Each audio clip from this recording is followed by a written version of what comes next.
Sayangi kucingmu, ajakin grooming ke Miko-Miko aja yuk. Meong meong, siapa yang pelihara kucing di rumah cung? Pasti pada sayang dong sama kucingnya ya kan?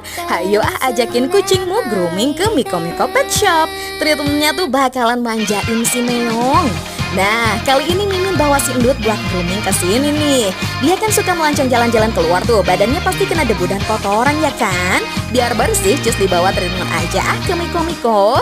Proses groomingnya ada apa aja sih? Nih, pertama-tama gunting kuku kaki si Meong. Bisa sambil kasih snack ya, biar kucingnya jadi anteng. Yang kedua, bersihkan telinganya. Terus sisir bulunya biar rapi. Mandikan juga kucing dengan sampo anti kutu plus jamur.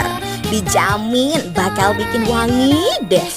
Gosok-gosok badannya nih, bilas sampai bersih bang. Habis beres dimandiin, andukan dulu ya Yong. Keringkan